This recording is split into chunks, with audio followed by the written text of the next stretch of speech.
Imagine your father expected you to grow up to be President of the United States.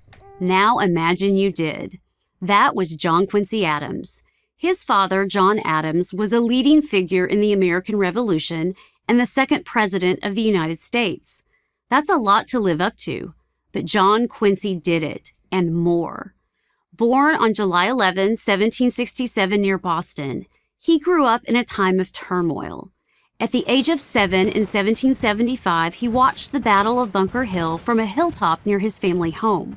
In 1778, Congress sent his father to Paris to help convince the French to support the American War of Independence. John Quincy traveled with him, a 10-year-old diplomat in training, and what a training it was. For the next 7 years, in addition to France, John Quincy lived in Great Britain, the Netherlands, Russia, and Sweden, learning firsthand the art of diplomacy. By the time he returned to the United States in 1785 at the age of 18, he had absorbed not only the customs of these countries, but learned to speak their languages as well. After graduating from Harvard, he took up the law, but reading legal documents all day bored him to tears. The world was changing fast, and he wanted to be in the middle of it, which is right where he landed. George Washington, who always had a keen eye for exceptionally talented young men, appointed him the American ambassador to the Netherlands. That subsequently led him to the court of Russian Tsar Alexander I, and then to the court of British King George III. He reached the peak of his diplomatic career in 1814, when he negotiated the end of the disastrous War of 1812 between Great Britain and the United States.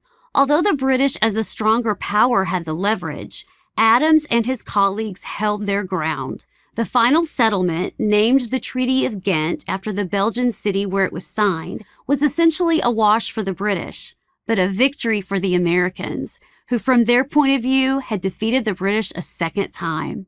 Adams now stood alone as America's foremost diplomat. When his friend James Monroe became president in 1817, he appointed Adams Secretary of State. The two men forged a highly productive partnership.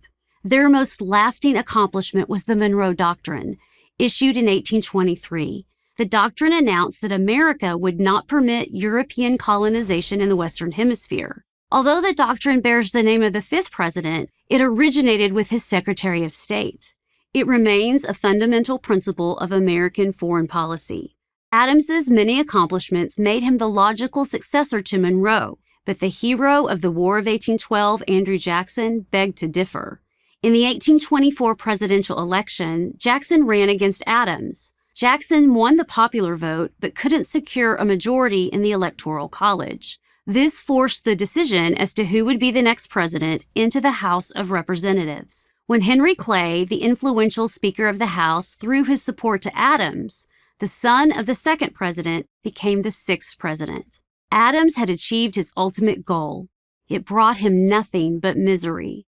His ambitious agenda to build a national system of roads and canals, establish a national university, and expand foreign trade got nowhere. Jackson's allies in Congress, soon to call themselves Democrats, blocked him at every turn. The presidency revealed Adams's weakness as a politician. Brilliant and forward-looking, he was a man for the people, but not a man of the people. In the 1828 election, a rematch with Jackson, Adams opted to remain above the fray, but that was the style of yesterday. This time, the charismatic general won easily. Adams left the White House a dejected figure, lamenting, "The sun of my political life sets in the deepest gloom." As it turned out, a new phase of his illustrious career was beginning. Against his wife Louisa's advice, in fact, against the advice of practically everyone he knew, he ran for Congress in 1830. For most people, this would have been a humiliating demotion, but for Adams, it was a way to stay in the fight. During his 9 terms, Adams was Congress's most outspoken opponent of slavery. So outspoken, in fact, that his pro-slavery enemies tried to shut him up, literally. They imposed the infamous gag rule in 1836 to prevent any discussion of the slavery issue on the House floor. But the Southern Democrats and their Northern allies proved no match for Adams, who repeatedly thwarted their designs. Nobody ever figured out a way to keep Adams silent for long. Nobody, that is, except Father Time. On February 21st, 1848, Adams, now 80, still at his post, still defending the right of all men to be free, collapsed in the House chamber. He died 2 days later.